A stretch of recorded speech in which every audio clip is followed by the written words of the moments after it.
Okay, so last week we had covered verse 42 to 46, and so far Krishna has answered all the questions which Arjuna has asked, right? Compassion, 28 to 30, which was asked in chapter 1, that he doesn't want to kill his friends and relatives due to his compassionate nature. That was refuted by Krishna by saying that we are a soul and the duty take the precedence, right? Then the no enjoyment, right? He was telling if I kill everybody, then what's the enjoyment? And that Krishna refuted that we all have to work, right? We all have to work, even if it is from the karma kanda that if I do this then I'll get that. Even from that perspective we have to work. If we don't do the work then we get the sin. So that refutes second and third. Destruction of family tradition, that is something that if you kill the elders of the family, then the progeny will get corrupted and everything. That's gets refuted by 45 and 46, saying that ultimately everything is, we'll cover it, everything rise above karma kanda, right? The Vedas deal mainly with the subject of the three modes of material nature. Oh Arjuna, become transcendental to these three modes, be free from all dualities and from all anxiety for gain and safety. So basically he is making a good point that if I kill the elders of the family, then the progeny will be corrupt, right? And he's what Krishna is telling that you are right from that perspective. But what takes precedence is that Veda mainly deals with these subject of three modes of material nature. So what his argument of Krishna's Arjuna's argument was at the three modes of material nature of this material world, and Krishna is telling that we have to come above in the level of transcendental, which, and right now he hasn't talked a lot about the transcendental, what the transcendental level really means. But what we know through the introduction, and our other discussion, that transcendental means when we are talking of the love, pure love with the Lord, that's the transcendental level. That doesn't deal with any of the three modes, which is the mode of goodness, passion, and ignorance. It doesn't deal with that. Okay. So 45, 46, and then indecision, right? So 2.41 here, Krishna 2.41 has talked about that. We have the multiple focus, right? And when we have the multiple focus, we are not able to make the decision. And why do we have the multiple focus? Anybody would like to tell me?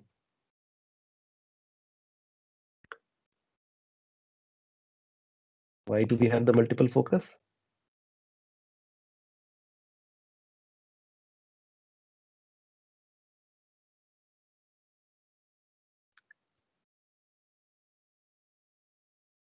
So we have the multiple focus because we are too much indulged in our sense engagement, right? So whenever we are doing bhoga, we are focusing on a bhoga, then what happens? Then we are thinking about that. I have to do this, I have to do that, and that leads to the multiple focus. When we bring everything, dovetail everything by keeping the Lord in the center and doing everything in relationship of that, then there's only one goal, and everything is leading towards that one goal, right? So it's a very good way of dealing our life. And the remainder of the chapter, so we, and then 42, so 38 to 43 talks about the karma kanda, right? We have to do the karma kanda. Then 42 onwards to 46, Krishna introduced the concept of buddhi yoga. Anybody knows what is buddhi yoga? What is the definition, understanding of buddhi yoga? Let's not even call the definition. What is the understanding of buddhi yoga?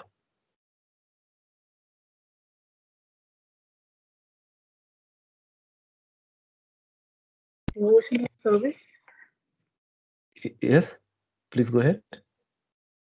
Buddhi yoga is like doing karma yoga with the devotional service to God, to Krishna. I think you, yes, it's I'll just put little correction there. So yes, doing the karma yoga using our intelligence, right intelligence, and right intelligence is the service to the Lord. Yes, so using our intelligence to do the service to the Lord, right? The karma, right? So that's becomes buddhi yoga. So because we are using our intelligence is called buddhi, right? So that's what. So now 42 to 46. That's what it's being described, right? What is Buddhi Yoga versus Karma Kanda? So he says the men of a small knowledge are very much attached to the flowery words of the Veda, which recommend various fruitive activities for elevation to heavenly planets, resulting good birth, power, and so forth, right? So we have to come above that. And then 44, and this is we have when one is attached to bhoga and aishwarya, he cannot have one pointed intelligence, right? So that is, so at having the attachment to the bhoga and aishwarya, that is the reason why we don't have the one pointed intelligence. So that's how he refuted indecision. 244, it talks about obstacle for one pointed intelligence. What is? So it's the same thing. In the minds of those who are too attached to sense enjoyment and material opulence and who are bewildered by such things, our resolute determination for devotional service to the Supreme Lord does not take place. Okay, so this is the answer. So, and then rise above Karma Kanda. So Vedas deal mainly with the subject of the three modes of material nature. O Arjuna, become transcendental to these three modes, be free from all dualities and evil and from all anxiety for gain and safety, be established in the self. So we are always focused on the gain and safety, right? What if I do this work? What is the advantage? Does it keep me safe? I'm taking but means too much of a risk, means all those stuff. So most of our dealings deals with the gain and safety, right? And that's the reason when we deal with the god also, we look for the gain and safety. Oh, please protect my family and make sure that I get what I want, right? So that's typically when people go to the temple or pray to the Lord. That's majority of the people. Now I won't say all, majority of the people, they do that. So those are all is called karma kanda because it's a transactional dealing, right? So here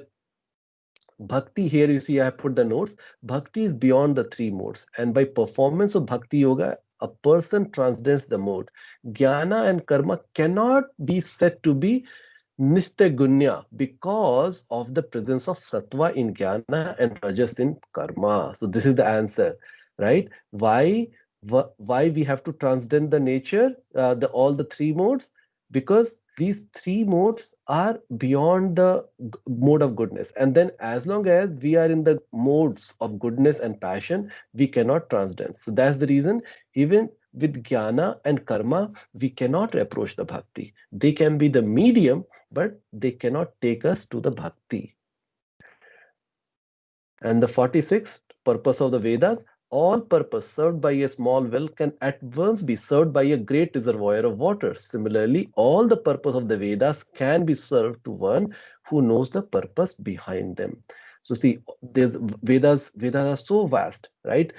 Crores of lines of text, like crores of lines, multi-million lines of text. And but and we are when we try to follow everything, okay, we have to do this that, and then we get confused, and majority of the initial portion of the Vedas focus on the karma kanda, and then from karma kanda then it has to come to the Upanishad, which is talks about the Lord, right? It goes up, but people don't come up to that and they don't understand. So what is telling that all purpose served by a small well can at once be served by a great reservoir of water. So once we understand the essence is the Lord, who is like a reservoir of water, then why to go to a small well, which can be a demigod or anything, right? We think a small well, why do we need to go? Go to the reservoir of water from which everything is coming, right? All the demigods, all the sages, all the austerity, charity, everything belongs to him. And we will hear a lot about that, Krishna talking about, right? And which is the best yoga as per the Vedas? Sankirtan Yagna fulfills all the purpose of the Vedas, right? Sankirtan. So that is for the specifically for Kali Yuga. So what are the practical application? We talked some of these. So we of course we have talked about the relative worlds and the absolute world, right? Well, this world is full of dualities, and we have to learn. So as long as we have this material body, we have to deal with the duality. But once we have the one pointed focus, then the duality becomes much easier to deal with. Then we know which of the option is focusing on my goal, and then we can pick that option, right? So whenever those things comes, the other thing what we have learned is to tolerate, right? That is in 212 or 213 verse, right? Tolerate. We and that's how we can go beyond these challenges in our life. Absolute duty versus relative duty, right? Again, there are Brahma Bhuta stage, which will be talked in the chapter 18. And then we talked about the meaning of devotion. The meaning of devotion is to serve the Lord, right?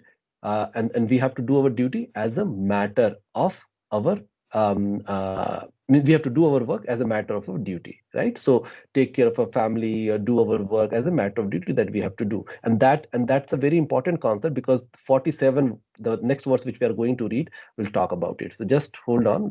That's a very beautiful verse we are going to be talking about today. And okay. Then today, what will be talking. So again, high level, first to 10 verses were Arjuna indecision, accepting Lord Krishna as his guru. 11 to 30 talks about Jnana and Sankhya, analysis of the body and soul. 31 to 37 is Sakam Karma Yoga, which is also called Karma Kanda. And Sakam Karma Yoga, because we have that if I do something, then I should get something, right? So I have the desire, that's and fulfillment of desire. So that's Sakam. I'm going with that this should get fulfilled.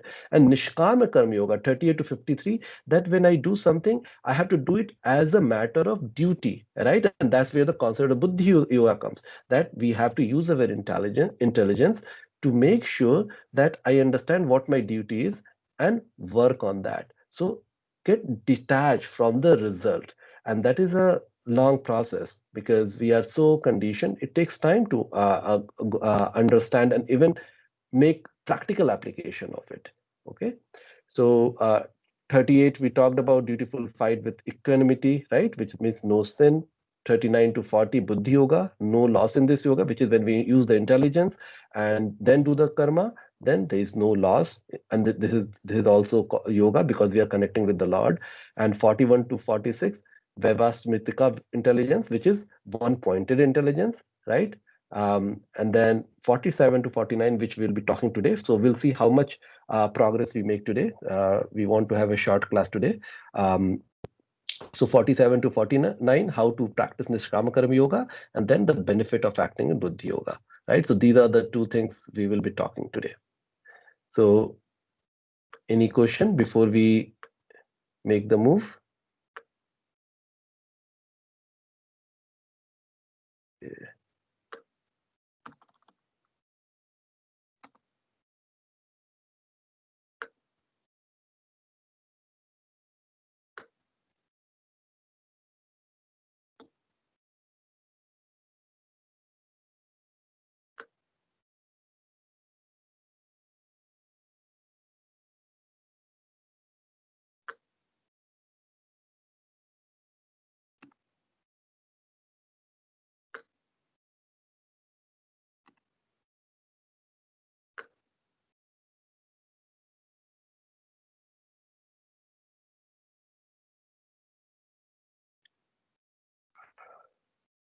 All right.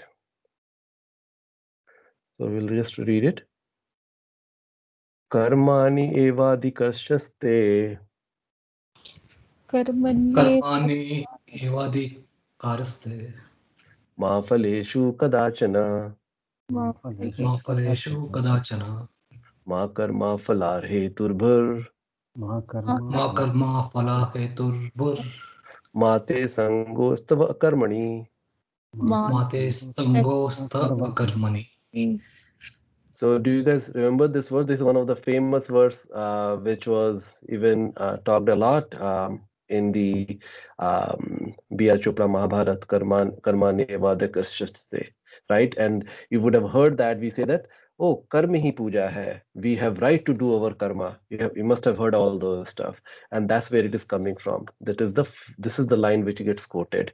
So first we'll read the translation, and then we'll understand the complete meaning of this verse. Very, very practical verse, which we can start using it immediately. So the translation is, you have a right to perform your prescribed duty, but you are not entitled to the fruits of action. Never consider yourself the cause of the results of your activities, and never be attached to not doing your duty. So there are 4 parts to it. The first line, you have a right to perform your prescribed duty. So this is one, karmani evadikashte. So this is the one which gets quoted, right? That, oh, you have right to perform your duty. Karma hi puja hai. We should do karma. But then we don't talk about the other 3 lines, which is Ma Faleshu Kadachana. But you are not entitled to the fruit of action. Part 2. Okay. So we are not entitled to the fruit of action. And why is that? We'll talk. Okay. Ma karma phala heturbhur. Never consider yourself to the cause of the results of your activities. Wow. Why we say that I am not the considered to be the cause of the result of your activities? We will talk about that. And the fourth is mat sango stva akarmani. And never be attached to not doing your duty. So we must do our duty. So people say that, oh, if if I'm not the cause, I shouldn't accept the result, then I shouldn't do the action. Then fourth line is saying never be attached to not doing your duty. So that's also not is not what is recommended.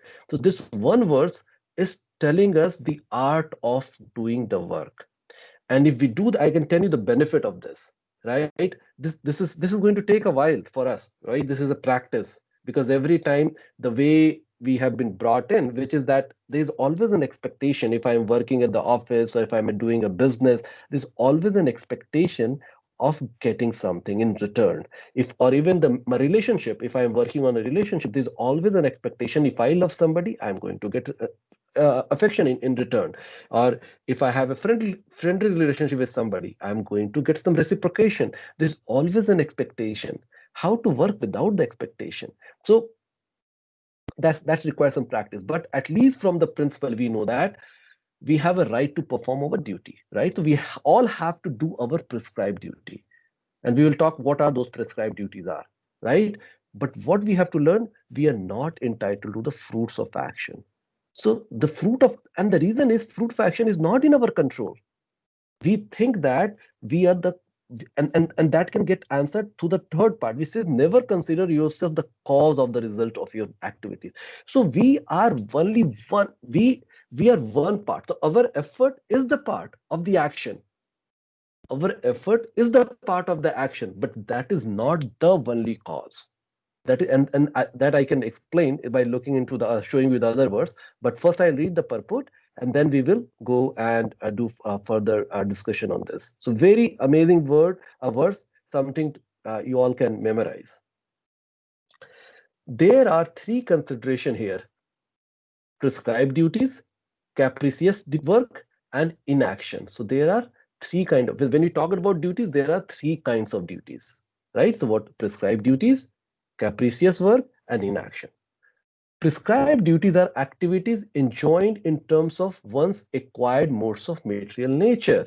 So we are born with some psychophysical nature, right? Somebody likes to do this, somebody wants to be serve other people, so they might be a good candidate for becoming doctor or nurses, right? Or a volunteer. Somebody would like to create something, they would like to be like more attuned to doing some technical work, so like engineers, right? So everybody has got some propensity where they excel, right? So that's one kind of the prescribed duties.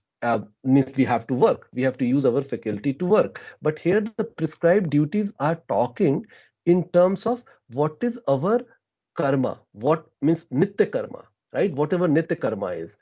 So there is kama karma, nitya karma. So kama karma, what I desire, right?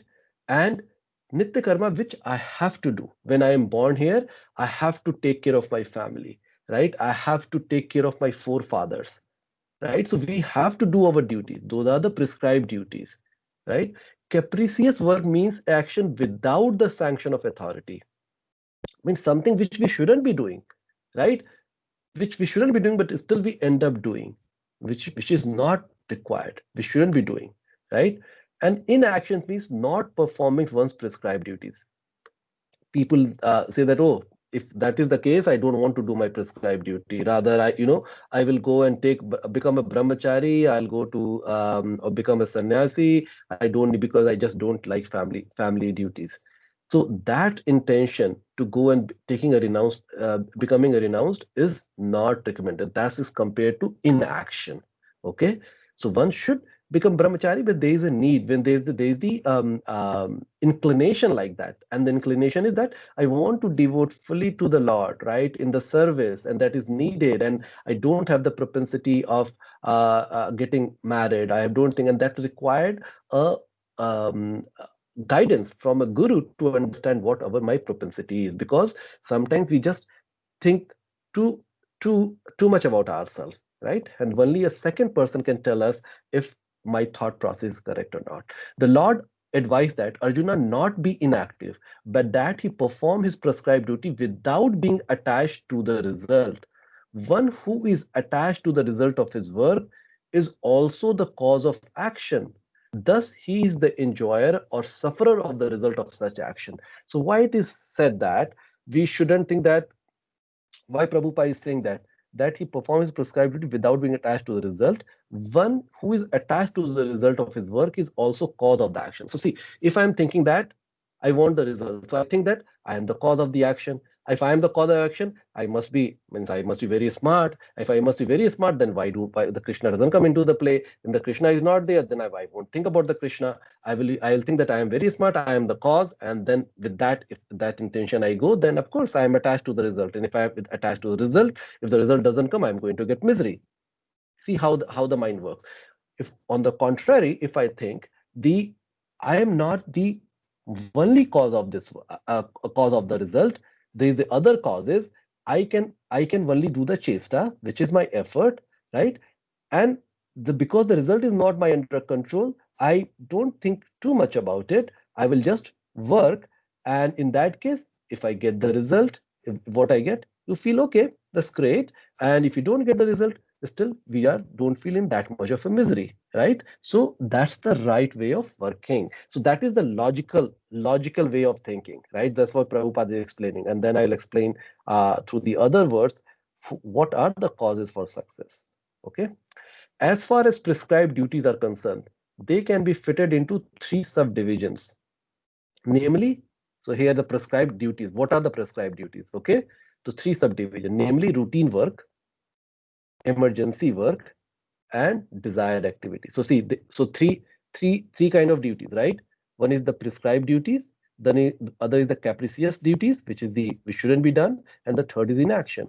And the prescribed duties are further divided into three parts, and that is routine work, emergency work, and desired activities. Let's see what are those routine work. Routine work performed as an obligation in terms of the scriptural injunctions without desire for results is action in the mode of goodness. So, as per the scriptural injunction, what the scriptural injunction says, the scriptural injunction says that I have to take care of, whatever ashram I am, I have to do the based on the varna ashram, my varna and ashram. So what is my nature? Accordingly, I have to do the work. I have to take care of my family. I have to take care of my forefathers. I have to perform all the austerity which is required. As a grihastha, I have to do my charity which is required. So those are the obligations which we have to fulfill to the forefathers and everybody. Okay, and all those actions are considered to be in the mode of goodness. Work with results becomes the cause of bondage. Therefore, such work is not auspicious. So when we do the work with results, it becomes the cause of bondage. And this can be beautifully explained. So if you look to a cow, let's say it's or look for a cow is a very good. Let's take it monkey, right? Let's say monkey is tied with a rope, right? And if the monkey is just doing too much of mischievous, like he's too mischievous, right? Then the master will try to keep him in the shorter rope, so he doesn't go and bother too many things. But the monkey is jumping too much, and then if he goes around the thing which has been tied to, then he himself, the monkey, is getting entangled with that.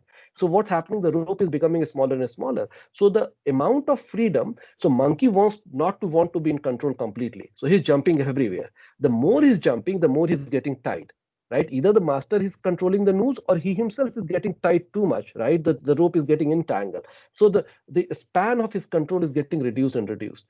On the contrary, let's say if the monkey is listening to the master and he's not being too mischievous, then his rope can be a little longer, and his span of control will be wider because he's not doing the mischief. He's not being very mischievous, right? So that's exactly what it is. When we think that nobody, I am born, I will do whatever I want. I don't care about the scripture, whatever it says. Who have you seen the God or who the forefather is? They didn't take care of for me. Why should I take care of my forefathers? Right? They are not, they are dead anyway. Does it really matter?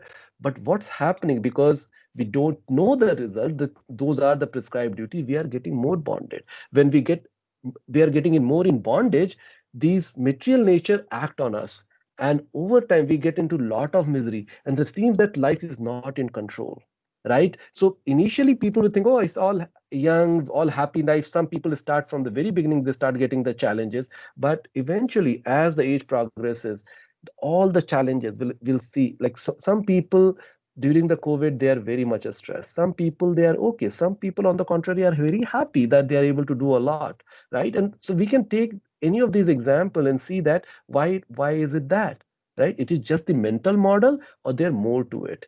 And this can be explained through our scripture that because they are not, we are, if we don't follow the scriptural injunction, then we will be getting caught more in the bondage. Okay, so everyone has his proprietary right in regard to prescribed duties, but should act without attachment to the result. So we have the right to doing our duty, right? Yes, we have the right, we have been given that much of a freedom, but we should act without attachment to the result. Such disinterested obligatory duties doubtlessly lead one to the path of liberation. So if we do that, then that will remove the bondage, because then we are doing it as a sacrifice. We are not thinking about what's in it for me. I am doing it as a sacrifice. I am using my effort as a sacrifice. A father or mother doing the work for their children and not expecting, that's a sacrifice they are making, right? Let's say a parent who are not very rich, they are getting the money and they are putting towards the college or a school, and they are not using that money to go on vacation. That's a sacrifice. So just give you an example, and you can take in your life so many things you as a parent are doing as a sacrifice to for the different relationship. Maybe some of you are doing even the sacrifice even for the works. There are some people, even if they don't get much from the work, they still do it as a service. So it depends. Okay, Arjuna was therefore advised by the Lord to fight as a matter of duty without attachment to the result. His non-participation in the battle is another side of the attachment. So saying that I don't want to fight, that's also attachment. Why should I miss? What's the use of it, right? That's attachment. Because so even some of the difficult questions can be answered by this, like Bhishma Pitama making the vow, right? That was a kind of attachment, right? So Krishna, and Krishna showed that he made a vow that he won't fight, but he then fought when he was needed, right? So and so what is say that vow, having the vow is a good thing, but if the vow become a cause of the attachment, that's not a good vow, right? And that's how those argument when people make about the Karan or Pitama then can be understood through these principles. Such attachment never leads one to the path of salvation. Any attachment, positive or negative, is cause for bondage. Inaction is sinful. Okay, very simple sentence. Inaction is sinful. We all have to work. So that's the reason when Lord Krishna came, he's saying that he doesn't need to do the work, but he's still doing the work, right? He's still doing the work to show the world that everybody has to do the work. Therefore, fighting as a matter of duty was the only auspicious path of salvation for Arjuna. So very beautiful verse. And then, but let me first show you what are the cause of. I think this verse.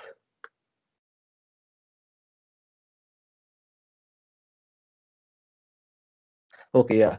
Whatever. Okay, so I think this is maybe the body, mind, space caused by these 5 factors. They are so 5 factors.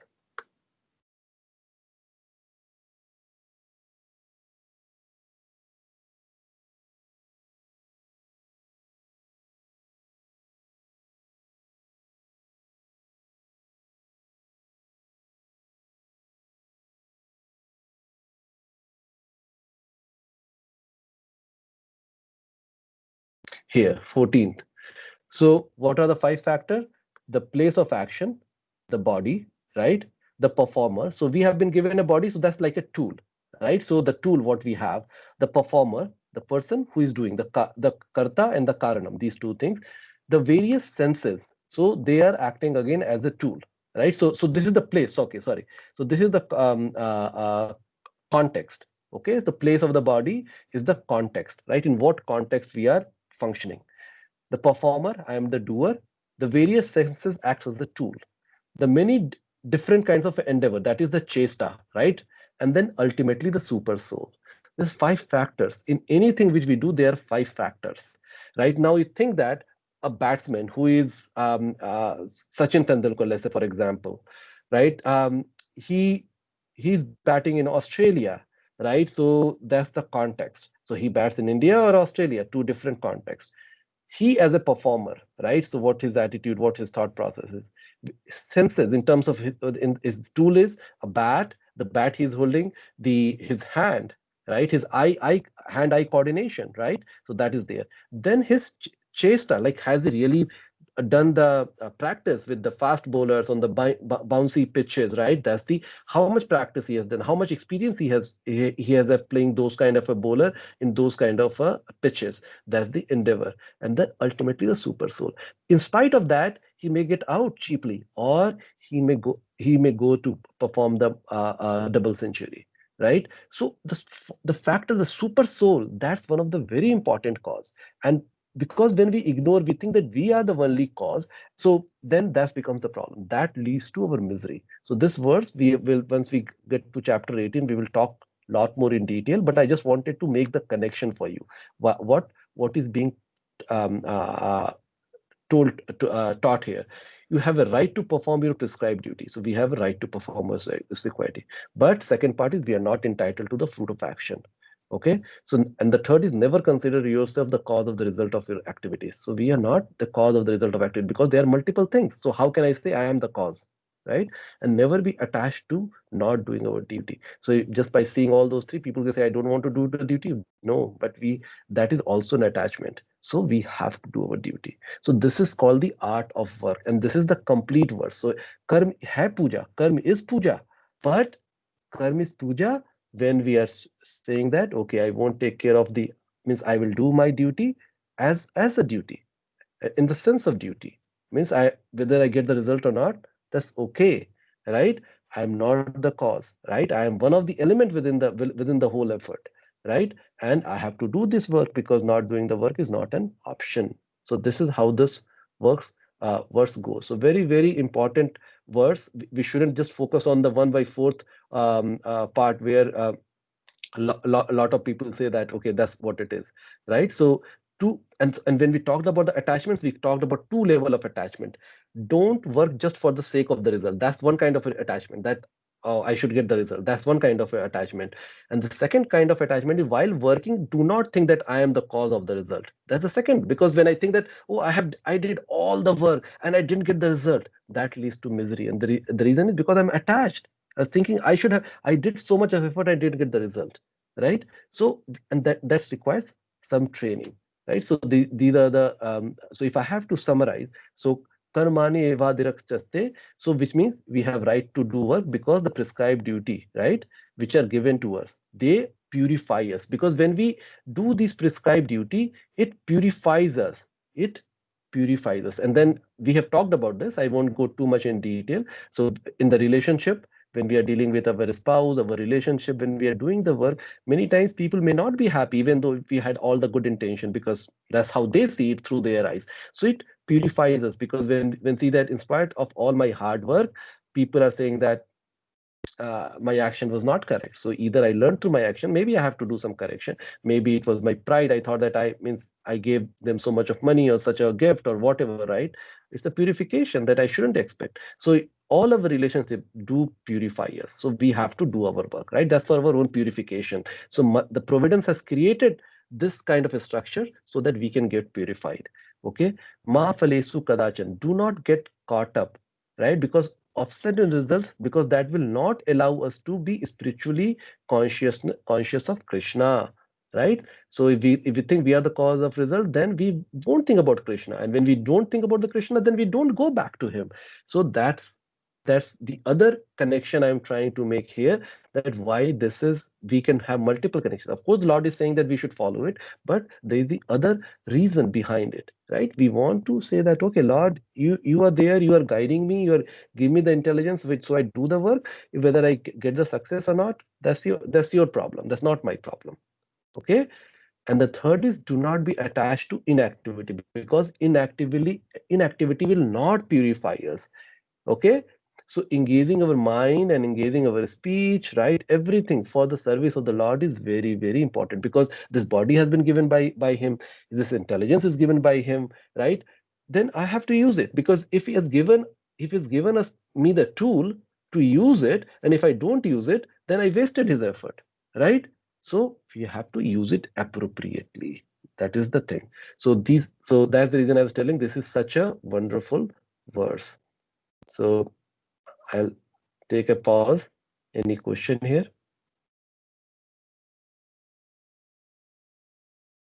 I have a question. Can you, this is Anmol. Can you hear me? Yes, Anmol. Yes, please go ahead. So you were connecting it to the Bhish Pitama oath. Can you do that again? I did not understand this verse Yeah, in connection to his oath. yeah. I didn't want it to go too much, but yes, because I said I have to. Yeah. So see, Vishnu Pidama thought that that is the right thing for him to do, because he is telling that he wants his father to be happy, right? And then he took the oath that I'll be attached to, means my whole duty is to protect the Hastinapur. But then when all the bad things started happening, he was still sided with Hastinapur rather than his intention of protecting the Hastinapur. The protection of the Hastinapur was protecting the dharma, right? That Hastinapur is the dharmic. It has all the dharmic king. There should be dharmic king. It should all be protected. But because his goal was, no, I will, whoever serves the Hastinapur, I am their servant, right? So intention got changed. So the vow, and that's when later when Bhishma Pitama talks to Krishna, he gets clarified that of course he was one of the agent. So Bhishma Pitama, the whole thing happened, right, because the Bhagavad Gita was supposed to be spoken. So Bhishma Pitama performed the action which he was supposed to do. So that's one understanding. The second understanding is, through his action, we were told that taking the vow just like that without understanding the cause is not the right thing. The better thing is why we are doing it. The goal is Krishna Anusilanam. Whatever we do, it is for his pleasure, not for the jnana or karma, right? So through this, we also learn that. Now, making the connection to this particular verse, 247, is, if I'm attached, I'm thinking my attachment is to the vow because I have made the vow. And if this vow is not useful anymore because the whole situation has changed, then I have to think about, is that the right thing to do? And Krishna, as I told you, Krishna himself broke his vow, right? So through by breaking his vow, he told the world that vow is not that important. As much important is the principles of dharma. So does it help, Anmol? It does. So his problem was his, like, he shouldn't get attached to his karma so much, right? Especially when the context is changing. Yes. So vow became his attachment, even though he took it as a higher principle thing, even at the cost of being celibate, even at the cost of not becoming a king, right? His intention was right, because he said that because I want to give happiness to my father, because he wanted to get married to Satvati, right? So that was the intention. But when the Duryodhan and the whole thing become very polluted, and even like the Chirhar, and he didn't say anything because he was bound by his vow that he was that nothing is happening to Hastinapur, so he couldn't say a word, right? So that's where all the mistakes were made in terms of trying to preserve the vow, rather than trying to preserve the dharma. So it is like a little bit like he couldn't understand his karma to some extent. He just got lost in the context of his vow. Like the context changed and he didn't change himself. he almost didn't understand his karma as well. Yes. Does So he gave more importance to his vow than anything right, else, right? So yeah, so right. that was the learning through the Bhagavad Gita. Yeah. Any other question, folks? Okay, we'll move ahead. Yoga stha kuru karmani Yogastha Kuru Karmani sangam tyaktva dhananjaya Sangam Tyakta Dhananjaya siddhe asiddhyo samo bhutva Siddhi Asiddhyo Samo Bhutva samatvam yoga uchyate. Samatvam Yoga Yuchyate. Perform your duty equipoised, O Arjuna, abandoning all attachment to success, all failure. Such equanimity is called yoga. So see, here is the definition of yoga. We understand that yoga in a different way, right? Here is the direct definition, one of the direct definition of yoga. So perform your duty equipoised, right? O Arjuna, abandoning all attachment to success or failure. Such equanimity is called yoga. Why such equanimity is called yoga? Because the yoga, can anybody explain me why Krishna is telling that such equanimity is called yoga?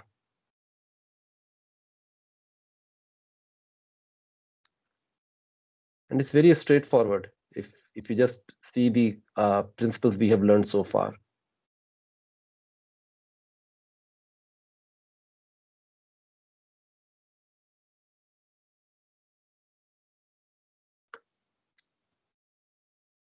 Anyone?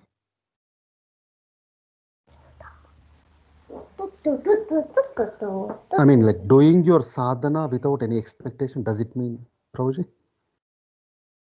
Doing my sadhana without expectation. So why that is yoga? So question is, yes, that is true, means, but why that is yoga? Because yoga is connection to the Lord, Wonderful. and doing work Yeah. without. Okay.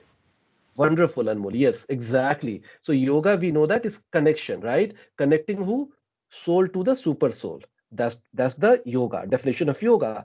And because I'm connecting my work to the Lord's work, because I am put into the context, I have to do my duty. So I am doing that work as a service to the Lord without expectation. Because once we have the expectation, that is not yoga.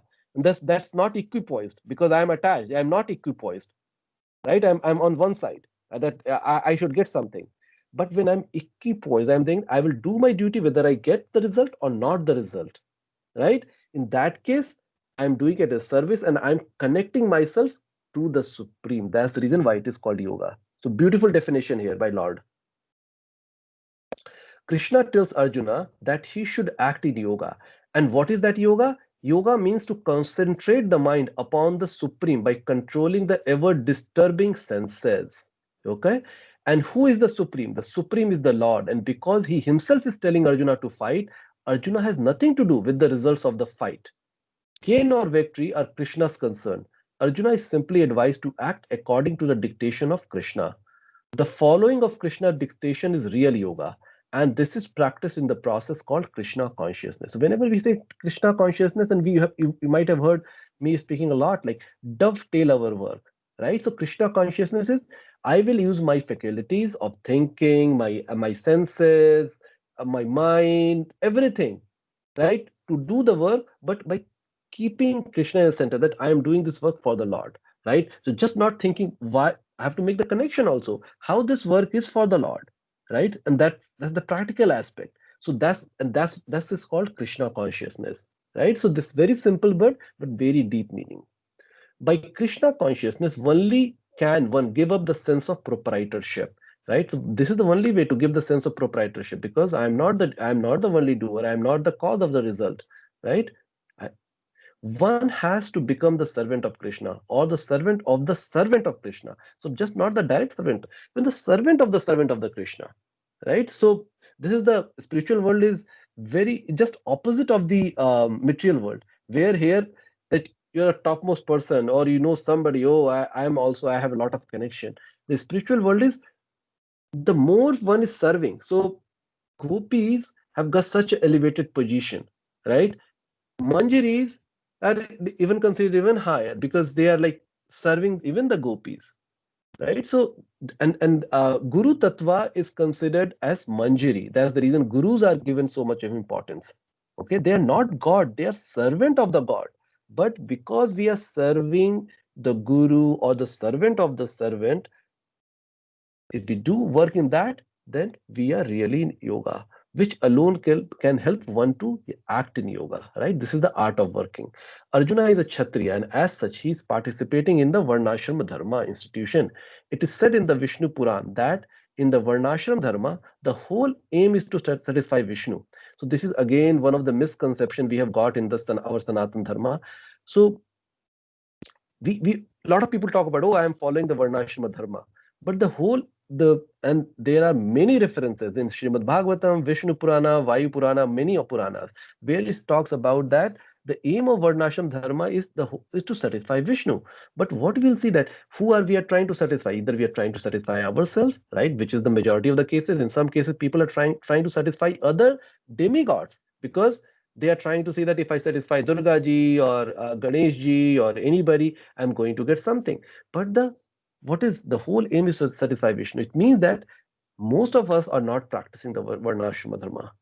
Okay, no one should satisfy himself, as is the rule in the material world. But one should satisfy Krishna. So unless one satisfies Krishna, one cannot correctly observe the principle of Varnashram Dharma. Indirectly, Arjuna was advised to act as Krishna told him.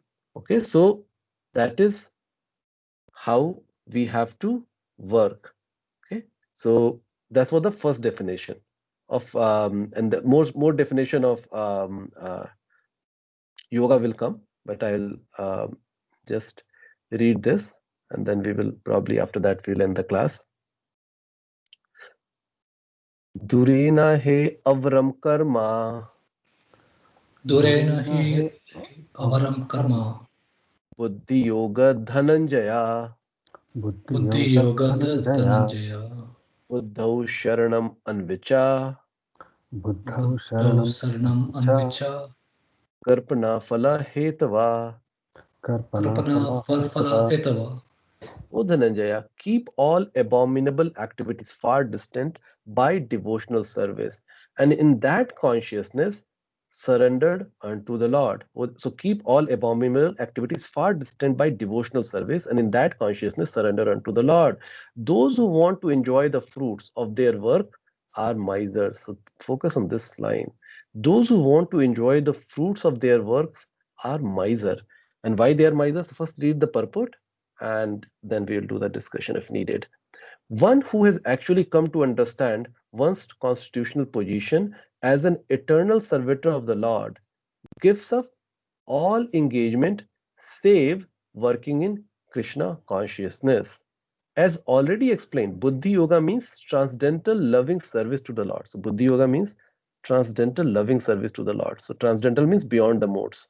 Such devotional service is the right course of action for the living entities. Only misers desire to enjoy the fruit of their own work, just to be further entangled in material bondage. So I will explain it in slightly different way. Because we have been given all our faculties of intelligence and everything so that we can go back to the Lord. That's the reason we have been given this faculty of making a discrimination and learning and then doing the service.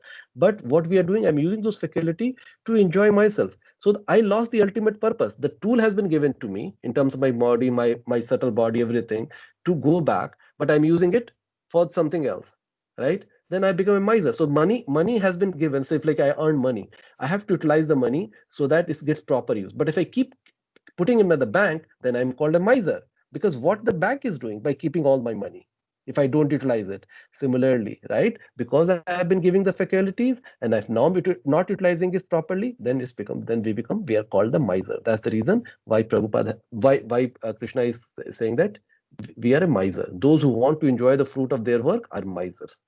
Except for work in Krishna consciousness, all activities are abominable because they continually bind the worker to the cycle of birth and death. right? So this is the cause of our binding, attachment, and we keep taking the birth one after another. One should therefore never desire to be the cause of work. Everything should be done in Krishna consciousness for the satisfaction of Krishna. Everything should be done in Krishna consciousness for the satisfaction of Krishna. Misers do not know how to utilize the assets of riches which they acquire by good fortune or by hard labor. One should spend all energies working in Krishna consciousness, and that will make one's life successful. Like misers, unfortunate person do not employ their human energy in the service of Lord. So this is how to practice Buddhi Yoga. So 47 to 49, how to do our work.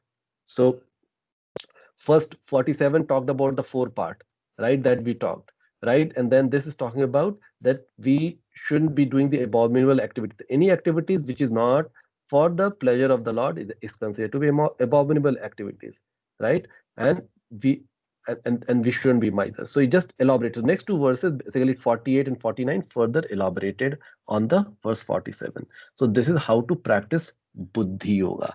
And Buddhi Yoga definition is doing our karma yoga, which is doing our work in connection with the Lord using our intelligence. So that becomes a Buddhi Yoga, and this is also called Nishkam Karma Yoga.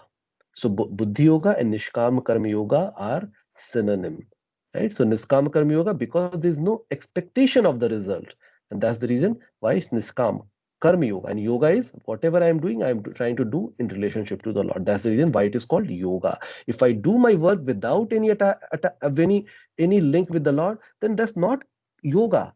That is plain karma. Karma or means it's a abominable activities. That's what it is talking about. So that is the summary of what we talked today.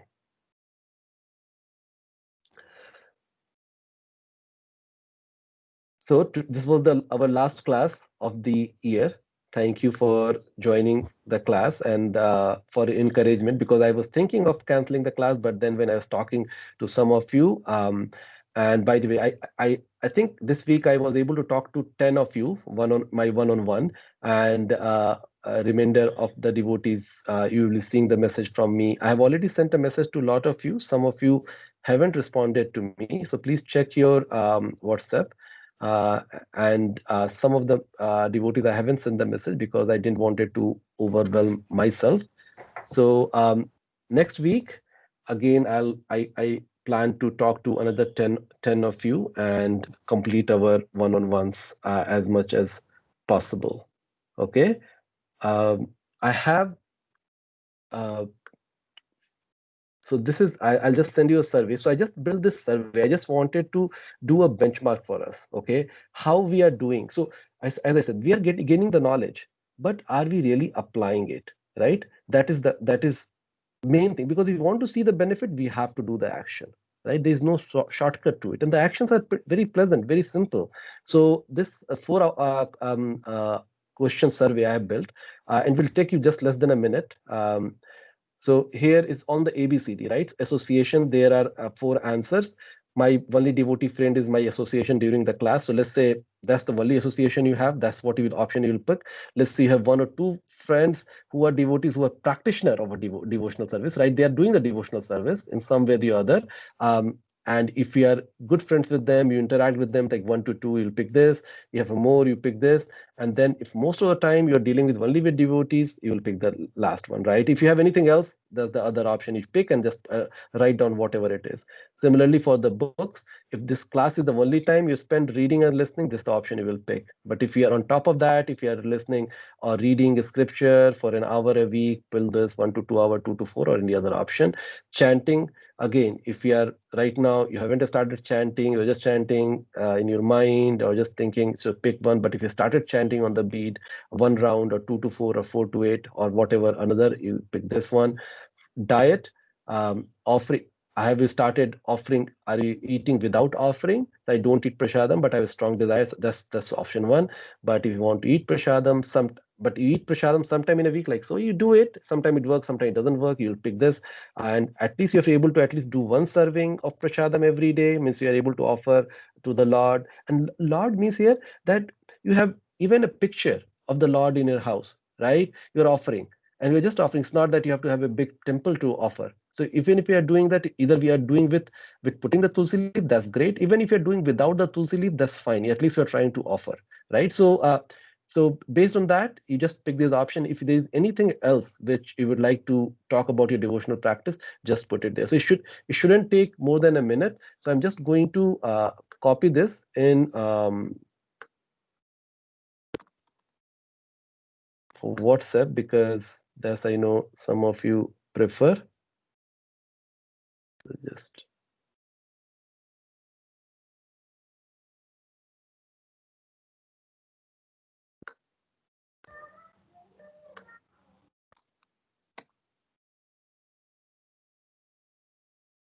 so I have sent it. Prabhu, if you don't mind, can you also keep in our chat window here? Yes, Prabhu, definitely, definitely. So let me do that also.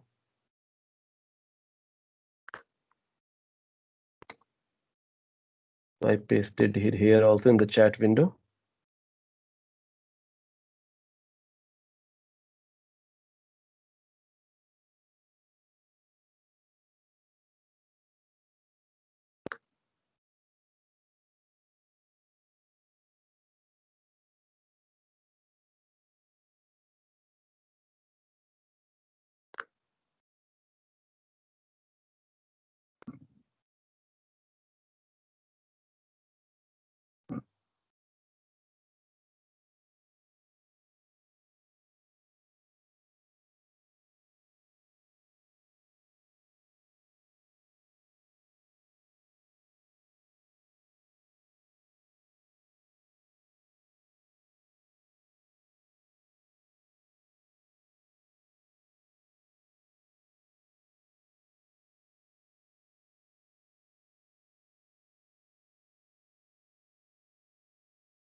And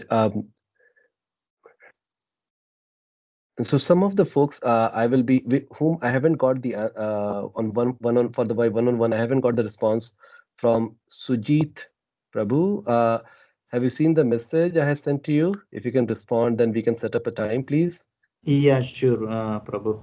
I'm not seen. Actually, I missed. I think so. Yeah, if you can do that, that will be awesome. Priya Mataji, I don't somehow I don't see your name in my WhatsApp. So it seems that you are not in my contact list, and I cannot associate your name with your phone number. So if you can privately ping me, that will be awesome. So Priya Mataji, you got this message, please? Sorry, what you said? So for our one-on-ones, so I cannot find your name in my WhatsApp because maybe you're not in my contact list. So if you can privately message me, then I would know what number I have to message to you. Sure. What phone number? If you can just privately message me, so I will send the message. Sure. Preeti, yeah, thank you.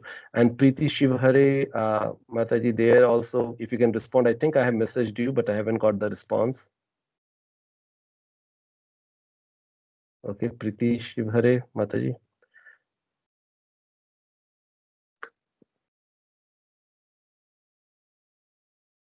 Are you there, Preeti? Okay, and Mandala ready, Prabhuji? I think I have sent the message, but if not, if you can privately message me, then I'll make sure that I'm sending the message to the right phone number.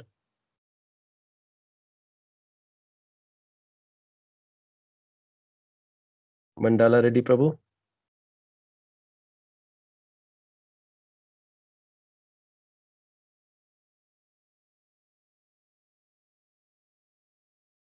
All right. Okay, so 13 responses so far. I think